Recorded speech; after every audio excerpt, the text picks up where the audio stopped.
कि दुनिया के भुला के हम तोहरे में हो गए कि जो मेरी रूह को चैन दे प्यार दे वो खुशी बन गए हो जिंदगी बन गए हो जिंदगी बन गए हो मिलते मिलते कोई फीलिंग जगा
सुकून कैदा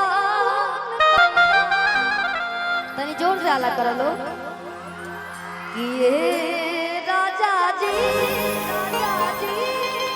ए सुकून कैदा कि अपने ही हाथे हमर खून कैदा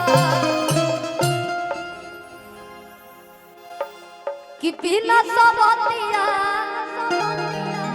कि रहना सकेला कि हमरा के झूठा हो तू झांसा में रखेला अरुण भैया चंदन भैया हीरा मोती हाँ हीरा मंडी क्या बात है हीरा मंडी मैं शिव के कमाई अगर लूटी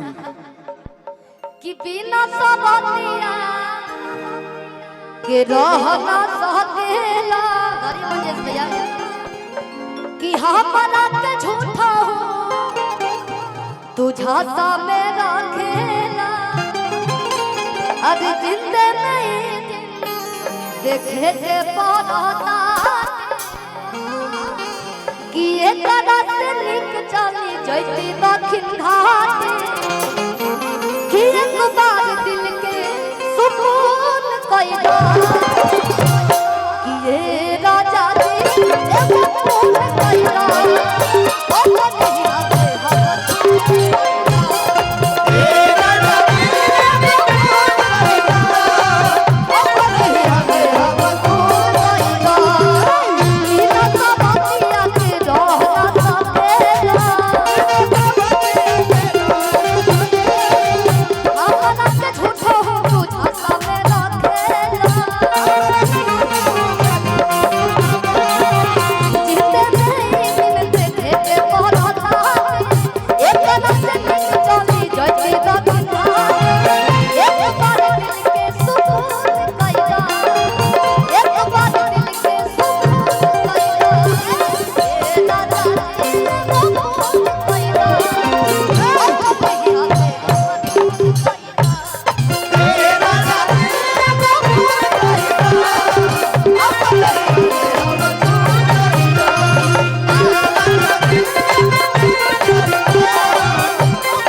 कि दुनिया के भुला के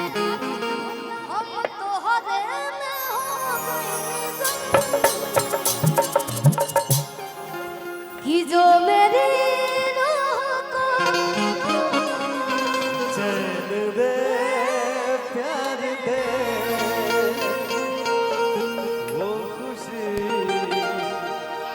बन गए